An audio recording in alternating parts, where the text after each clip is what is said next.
Hello children, welcome back to Tamil teaching channel. இன்னைக்கு நம்ம 4th lesson sorting materials into groups. இந்த lesson பார்க்கலாம். Objects around us. We have seen that our food and clothes have so much variety in them. Not just food and clothes, there is such a vast variety of objects everywhere. We see around us a chair, a bullock cart, a cycle, cooking utensils, books, clothes, toys, water, stones, and many other objects. All these objects have different shapes, colors, and uses.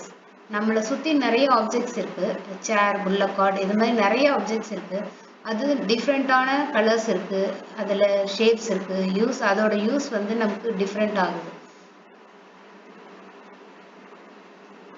Look around and identify objects that are round in shape. Our list may include a rubber ball, a football, and a glass marble.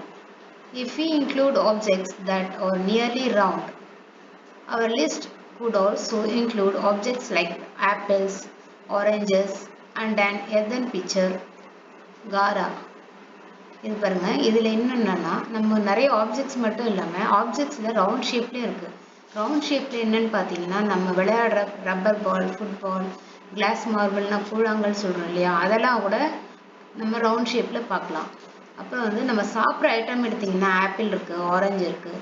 அப்புறம் வந்து earthen பிக்சர்ன்றது வந்து நம்ம அந்த பானை செய்கிறாங்க இல்லையா, அந்த machine, அது இந்த சக்கரம் வச்சு தானே பானை செய்கிறாங்க, அது ரவுண்ட் ஷேப்பில் இருக்குது. இது மாதிரி ரவுண்ட் ஷேப்புன்னு எடுத்திங்கன்னா நிறைய ஆப்ஜெக்ட்ஸ் இருக்குது. Suppose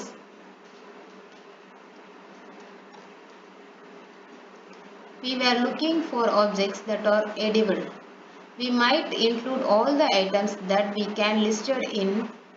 have listed in tables 1.1, 1.2 and 1.3 in chapter 1. We might also find that some of those round shaped objects we just listed out are also in this group. அதாவது நம்ம சாப்பிட்ற ஐட்டம்ல எடுத்திங்கன்னா அது கூட என்னென்ன ரவுண்ட் ஷேப்பில் இருக்குன்னு நம்ம வந்து லிஸ்ட் பண்ணலாம். என்னென்னா இப்போ பாருங்க, பூரி, சப்பாத்தி, அப்புறம் வந்து நம்ம இப்போ பருப்பு வகையில் துவரம்பருப்பு, இந்த மாதிரியான ஐட்டம்லாம் ரவுண்ட் ஷேப்பில் நமக்கு கிடைக்குது. Let us say we wish to make a group of objects that are made of plastics, but buckets, lunch boxes, toys, water containers, pipes and many such objects may find a place in this group. இப்போ plastic பொருள்னு எடுத்திங்கன்னா அதில் வந்து நமக்கு buckets கிடைக்குது, lunch box, toys இருக்குது, water containers கிடைக்குது. அப்புறம் வாட்டர் கண்டெய்னர் நம்ம வாட்டர் கேன்லாம் இருக்குது இல்லையா, வாட்டர் கேன், இந்த மாதிரி எதெல்லாம் கண்டெய்னர்ஸ் தண்ணியெலாம் நம்ம சேமிக்கிறோமோ அந்த கண்டெய்னர்ஸ். இப்போது வந்து டேங்க் இருக்கு இல்லையா, டேங்க் நம்ம வாட்டர் டேங்க், அப்புறம் இந்த மாதிரி பைப்ஸு, இதெல்லாம் வந்து பிளாஸ்டிக்கில் கிடைக்குது நமக்கு. There are so many ways to group objects. In the above examples, we have grouped objects on the basis of their shape or the materials they are made from. சில objects வந்து அந்த material எதனால் செஞ்சுருக்காங்களோ அதை பொறுத்து தான் நமக்கு use ஆகுது. All objects around us are made of one or more materials. These materials may be glass, metal, plastics, wood, cotton, paper, mud or soil. Can you think of more examples of materials? இப்போ வந்து நம்ம இந்த மெட்டீரியல்ஸாக எதெல்லாம் use பண்ணலான்னா, கிளாஸ்லேருந்து tumbler இந்த மாதிரிலாம் எடுக்கிறோம் இல்லையா, நம்ம கிளாஸ் வந்து விண்டோஸ்க்கெலாம் வந்து கிளாஸ் மெட்டீரியலாக யூஸ் பண்ணுறாங்க. மெட்டல் எடுத்திங்கன்னா வந்து நம்ம இந்த மாதிரி வந்து மெட்டலில் வந்தீங்கன்னா அட்டன்சில்ஸு, இந்த மாதிரி மெஷின்ஸு, இது மாதிரிலாம் எடுக்கிறாங்க. பிளாஸ்டிக்ஸில் பார்த்தீங்கன்னா இப்போ பக்கெட்ஸு, இப்போ லஞ்ச் பாக்ஸு, இதெல்லாம் பார்த்தோம் இல்லையா. அது மாதிரி வுட்டு எடுத்திங்கன்னா டோரு, சேரு, காட்டு, இது மாதிரிலாம் எடுத்து யூஸ் பண்ணுறாங்க. அப்புறம் காட்டன் எடுத்திங்கன்னா நம்ம கிளாத்து, இது மாதிரி ஒவ்வொரு மெட்டீரியல் வச்சு நிறைய டிஃப்ரெண்ட்டான ஆப்ஜெக்ட்ஸு நமக்கு செய்யறதுக்கு யூஸ் ஆகுது. இங்கே சில ஆப்ஜெக்ட்ஸ் கொடுத்துருக்காங்க பாருங்க. Let us collect as many objects as possible from around us. Each of us could get some everyday objects from home, and we could also collect from objects from the classroom or from outside the school. சில வந்து materials, ஆப்ஜெக்ட்ஸில் வந்து நம்ம வீட்டில் இருக்கிற கிடைக்கிற என்னென்ன objects இருக்குது, அப்புறமே வந்து வெளியில் என்னென்ன ஆப்ஜெக்ட்ஸ் இருக்குது, கிளாஸ் ரூமில் என்னென்ன ஆப்ஜெக்ட்ஸ் இருக்குது, இப்படின்னு நீங்கள் ஒரு லிஸ்ட் எடுக்கலாம். What will we have in our class, in our collection? நம்ம கலெக்ஷனில் என்னென்ன இருக்கும் பார்த்தீங்கன்னா சாக்கு, பென்சில். இப்போ கிளாஸ் ரூம்லன்னு எடுத்தீங்கன்னா chalk, pencil, notebook, rubber, duster, இது மாதிரியான ஐட்டம்லாம் கிளாஸ் ரூமில் நமக்கு கிடைக்கும். ஹேமர், அதை தவிர hammer, nail, soap, spoke of a wheel, இந்த சைக்கிள் சக்கரம் இருக்குங்களா அது, அப்புறம் வந்து bat, matchbox, salt, potato, இது மாதிரி டிஃப்ரெண்ட்டான ஆப்ஜெக்ட்ஸு நமக்கு இருக்குது. We can also list objects that we can think of but cannot bring into the classroom. For example, wall, trees, doors, tractor, road. இது மாதிரி சில வெளியில் இருக்கிற ஆப்ஜெக்ட், நமக்கு வீட்டுக்கு வெளியில் இருக்கிற ஆப்ஜெக்ட் சிலதெல்லாம் வந்து வீட்டுக்குள்ளே கொண்டு வர முடியாது, கிளாஸ் ரூம்குள்ளேயே கொண்டு வர முடியாது. அது மாதிரியான ஆப்ஜெக்ட்னு எடுத்திங்கன்னா வால், சுவர் இல்லையா, ட்ரீஸ், மரங்கள், அது மாதிரி டோர், டிராக்டர், ரோடு, இதெல்லாம் வந்து வெளியில் இருக்கிற object. Separate all objects from this collection that are made from paper or wood. This way we have divided all objects into two groups. One group has the objects that are made from paper or wood, while the other group has the objects that are not made of these materials. அதாவது இப்போ நம்ம collection பண்ணி வச்சிருக்கிற ஆப்ஜெக்ட்ஸில் எது இதெல்லாம் பேப்பரில் இருக்குது, எது இதெல்லாம் வந்து வுட்டில் இருக்குது நம்ம பிரிச்சுட்டா அப்போவும் நமக்கு அதை தவிர சில ஆப்ஜெக்ட்ஸ் இருக்கும். அந்த மாதிரியான ஆப்ஜெக்ட்ஸ் வந்து வேறு மெட்டீரியலில் நமக்கு கிடச்சிருக்கும். அது மாதிரி இப்போ பாருங்கள். Similarly, we could separate the things that are used for preparing food. இப்போ வந்து நம்ம அட்டன்சில்ஸ் எடுத்துருக்கோம் பாருங்கள், நம்ம பாத்திரங்கள் எடுத்துருக்கோம் இல்லையா, அது வந்து பேப்பராலையும் இருக்காது, பிளாஸ்டிக்காலையும் இருக்காது, அது வந்து ஸ்டீல். அதர் தேன் வந்து இது ரெண்டுத்துலேயும் இல்லாமல் நமக்கு ஸ்டீலில், அலுமினியம், இந்த மாதிரி வேறு வகையான மெட்டீரியலில் கிடைக்கிற ஆப்ஜெக்டும் நமக்கு கிட்ட இருக்குது. சரிங்களா? Let us be a little more systematic. List all objects collected in table 4.1. Try to identify the materials that each one is made of. It would be fun to make this a large table, collecting information about as many objects as possible. நம்ம இப்படி ஒரு லிஸ்ட்டாக நம்ம என்னென்ன objects நம்மக்கிட்ட இருக்குது அப்படின்னு list எடுத்திங்கன்னா நிறைய வந்துகிட்டே இருக்கும் இல்லையா, நிறைய கலெக்ஷன்ஸ் நம்மக்கிட்ட இருந்துகிட்டே இருக்கும்.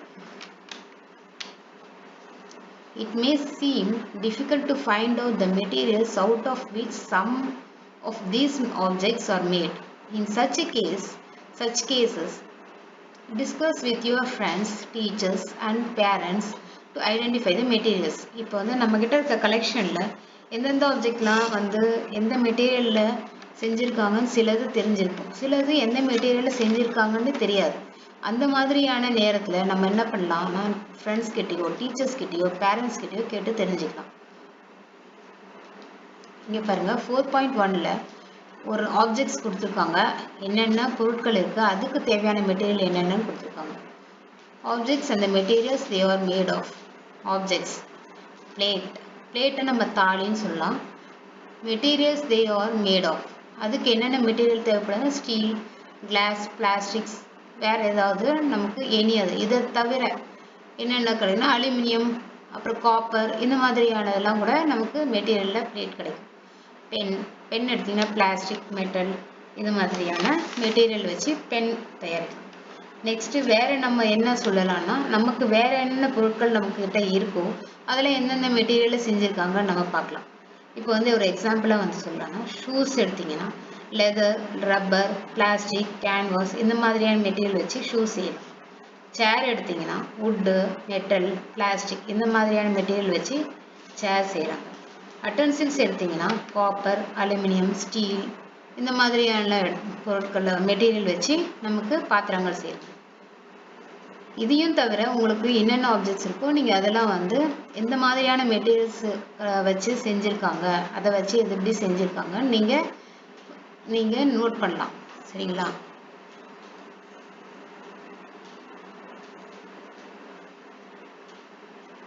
Table 4.2 list some common materials. You can also add more material in column 1 that are known to you. Now try and think of everyday objects you know that are made mainly of these materials and list them in column 2. Column 2ல வந்து இப்போ நம்ம ஆப்ஜெக்ட்ஸை பார்த்து material என்னென்ன தேவைப்படுதுன்னு நம்ம ஒரு table பார்த்தோம் இல்லையா. இங்கே 4.1ல இப்போ மெட்டீரியல்ஸ் வச்சு என்னென்ன ஆப்ஜெக்ட் செய்கிறாங்க அப்படிங்கிறத இந்த டேபிள் 4.2ல நம்ம பார்க்கலாம். 4.2ல different types of objects that are made from the same material. Material கொடுத்துருக்காங்க, objects made of these materials. அதாவது பாருங்கள், வுட் எடுத்திங்கன்னா சேரு, டேபிள், ப்ளக், உள்ளக்கார்ட் அண்ட் இட்ஸ் வீல், அதோட வீல், உள்ளக்கார்டுடைய வீல், இதெல்லாம் வந்து வுட்டில் செய்கிறாங்க. பேப்பர் எடுத்திங்கன்னா book, note book, news paper, toys, calendar, இதெல்லாம் வந்து பேப்பரில் செய்கிறாங்க. லெதர்னு எடுத்திங்கன்னா அது எதில் செய்கிறாங்க அப்படின்னு நீங்கள் பார்த்தீங்கன்னா purse, belt, shoe, bag, suitcase, இந்த மாதிரி ஐட்டம்லாம் வந்து லெதர் மெட்டீரியல் வச்சு செய்யலாம் ஆப்ஜெக்ட்ஸ். சரிங்களா. பிளாஸ்டிக்னு இப்போ எடுத்திங்கன்னா மெட்டீரியலில் அது என்னென்ன செய்கிறாங்கன்னா சேர், டேபிள், மக்கு, ஜக், டாய்ஸ், அப்புறம் வந்து பிளாங்கெட்டில் பக்கெட்டு, லஞ்ச் பாக்ஸ், டஸ்ட்பின், இந்த மாதிரியான ஐட்டம்லாம் வந்து பிளாஸ்டிக்கில் செய்யலாம். அப்புறம் காட்டன் எடுத்திங்கன்னா கிளாத், பேண்டேஜ், பெட்ஷீட், கர்டன்ஸ், இது மாதிரியான ஆப்ஜெக்ட்ஸ்லாம் செய்யலாம். ஐயன் எடுத்திங்கன்னா கேட்டு, சேர், டேபிள், டேப், நெயில் கட்டர், இந்த மாதிரியான ஆப்ஜெக்ட்லாம் செய்யலாம். ஸ்டீல்னு எடுத்திங்கன்னா நைஃப், கப், டூல்ஸ், மெஷின்ஸ், இது மாதிரியான ஐட்டம்லாம் செய்யலாம். வேக்ஸ் எடுத்திங்கன்னா கேண்டில் செய்கிறாங்க. சரிங்களா. அடுத்தது வந்து உள்ள எடுத்திங்கன்னா ஷர்ட்டு, ஸ்வெட்டர், பிளாங்கெட், இந்த மாதிரியான ஆப்ஜெக்ட்லாம் செய்யலாம். What do we find from these tables? First, we grouped objects in many different ways. We then found that objects around us are made of different materials. At times, an object is made of a single material. An object could also be made of many materials, and then again one material could be used for making many different objects. What decides which material should be used for making any given object? It seems that we need to know more about different materials. அதாவது என்ன சொல்கிறாங்கன்னா, இப்போ பாருங்கள், நம்ம வந்து இப்போது நிறைய material எதுக்கு தேவைப்படுது அப்படின்னு தெரிஞ்சுக்கணும். இப்போ ஒரு மெட்டீரியல் வந்து ஒரு ஆப்ஜெக்ட் செய்யறதுக்கு யூஸ் ஆகும். சில நேரத்தில் பார்த்திங்கன்னா நிறைய மெட்டீரியல் ஒரு ஆப்ஜெக்ட் செய்யறதுக்கு யூஸ் ஆகும். இப்போ வந்து ஒரு ஆப்ஜெக்ட்டுக்கு நிறைய மெட்டீரியல் தேவைப்படுற ஆப்ஜெக்டை வந்து ஒரு ஆப்ஜெக்ட், ஒரு பொருளை செய்யறதுக்கு நிறைய மெட்டீரியல் தேவையானது என்னென்னு நம்ம தெரிஞ்சுக்கலாம். அதாவது இப்போ பாருங்கள், ஒரு கேல்குலேட்டர் எடுத்திங்கன்னா அதில் வந்து நமக்கு ப்ரோஸ், அப்புறம் அலுமினியம், அது மாதிரி சில இதெல்லாம் வச்சு பெர்லியம், இது மாதிரியான மெட்டீரியல், நிறைய மெட்டீரியல் வச்சு ஒரு ஆப்ஜெக்ட் செய்கிறாங்க, கேல்குலேட்டரில் யூஸ் பண்ணுறாங்க. இது மாதிரி நம்ம லிஸ்ட்டு பண்ணலாம். ஒரு மெட்டீரியலுக்கு ஒரு ஆப்ஜெக்ட் என்ன வருமா, இல்லை நிறைய மெட்டீரியல் வச்சு ஒரு ஆப்ஜெக்ட் செய்கிறாங்களா அப்படின்னு. இப்போ நீங்கள் அட்டன்சில்ஸ் எடுத்திங்கன்னா பாருங்கள், அந்த ஹேண்டில் வந்து பிளாஸ்டிக்கில் இருக்கும், அட்டன்சில்ஸ் வந்து அயன், ஸ்டீல், காப்பர், இது மாதிரி இருக்கும். அப்போ ரெண்டு மெட்டீரியல் வந்து ஒரு ஆப்ஜெக்ட்டுக்கு தேவைப்படுது. சரிங்களா. நெக்ஸ்ட்டு பாருங்கள், properties of materials. Have you ever wondered why a tumbler is not made with a piece of cloth? Recall our experiments with piece of cloth in chapter 3, and also keep in mind that we generally use a tumbler to keep a liquid. Therefore, would it not be silly if we were to make a tumbler out of cloth?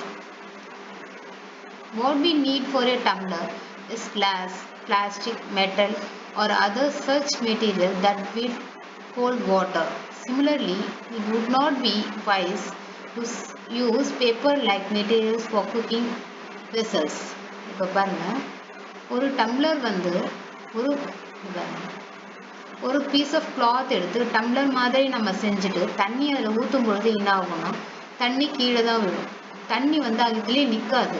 அப்போ நிற்கிற ஐட்டமாக தண்ணி வந்து அதில் நிற்கிற ஐட்டமாக இருக்கிற material use பண்ணும் பொழுது தான் தண்ணி வந்து நம்ம அதில் சேகரிக்க முடியும். இப்போ டம்ளர் வந்து ஒரு பிளாஸ்டிக்லேயோ ஒரு ஸ்டீல்லையோ ஒரு கிளாஸ் மெட்டீரியல்லையோ இருக்கும்பொழுது தண்ணி ஊற்றும் பொழுது அதில் இருக்கும். இந்த மாதிரி கீழே வராது.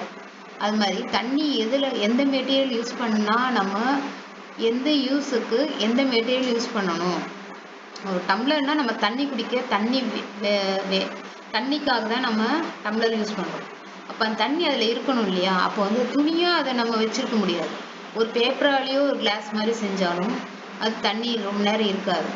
அதனால வந்து நம்ம மெட்டீரியல் என்ன யூஸ் பண்ணணும், எந்த யூசேஜ் பொறுத்து தான் மெட்டீரியலும் அமையும். சரிங்களா?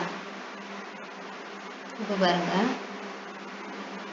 இப்போ அதே வந்து குக்கிங் வெசல்ஸ் எடுத்திங்கன்னா அது பேப்பர் லைக் மெட்டீரியல் வந்து நம்ம பேப்பரில் வந்து ஒரு வெசல்ஸ் எல்லாம் வந்து செய்ய முடியாது. நம்ம அது வந்து அதை வச்சுட்டு நம்ம ஹீட் பண்ணவும் முடியாது. அதனால் வந்து குக்கிங் வெசல்ஸ் செய்யும்பொழுது ஹீட் வந்து நம்ம பண்ணுற அளவுக்கு அது தாங்குகிற அளவுக்கு நம்ம டிஷ்ஷை செய்கிற அளவுக்கு தேவையான மெட்டீரியல் வந்து நமக்கு இருந்தால் தான் அந்த வெசல்ஸ் வந்து செஞ்சால் தான் நமக்கு அது யூஸ் ஆகும். சரிங்களா? அதனால என்ன பண்ணணும், நம்ம அலுமினியம், காப்பர், இந்த மாதிரி அயன், இந்த மாதிரியான மெட்டீரியல் வச்சு தான் நம்ம பாத்திரங்கள் செய்கிறோம். We see then that we choose a material to make an object depending on its properties and the purpose for which the object is to be used. So, what are all the properties of materials that would be important for their usage? Some properties are discussed here. அதாவது இப்போ நமக்கு அது மாதிரி properties தேவைப்படுது. இப்போ ஒரு மெட்டீரியலுக்கு என்னென்ன properties இருக்குது அதை பொறுத்து தான் நம்ம ஆப்ஜெக்ட் செய்ய முடியும். அது என்ன ப்ராப்பர்ட்டிஸ்னால் சில நேரம் வந்து தோற்றம் இருக்கலாம். இப்போ ப்ராப்பர்ட்டிஸ்னுடைய தோற்றம் அமையும். நெக்ஸ்ட் வந்து அது கடினத்தன்மை இருக்கா, கடினத்தன்மை இல்லாமல் இருக்கா, அப்புறம் வந்து கரையக்கூடியதா, அந்த மெட்டீரியல் வந்து தண்ணியில் கரையக்கூடியதா கரையாமல் இருக்குமா, மிதக்கக்கூடியதா மிதக்காமல் இருக்குமா, அப்புறம் ஒளி ஊடுருவுமா, அந்த மெட்டீரியல் மூலமாக ஒளி ஊடுருவாதா, இந்த மாதிரியான குணாதிசயங்களில் வந்து குணாதிசயங்கள் அதாவது பண்புகள் சொல்லுவாங்க, ப்ராப்பர்ட்டிஸ். இந்த மாதிரியான பண்புகளை பொறுத்து தான் ஆப்ஜெக்ட்ஸு செய்கிறாங்க. சரிங்களா? இந்த ப்ராப்பர்ட்டிஸை பற்றி நம்ம நெக்ஸ்ட் வீடியோவில் பார்க்கலாம். இந்த வீடியோ உங்களுக்கு பிடிச்சிருந்தா லைக் பண்ணுங்கள், ஷேர் பண்ணுங்கள், கமெண்ட் பண்ணுங்கள், மறக்காமல் சப்ஸ்கிரைப் பண்ணுங்கள். தேங்க்யூ.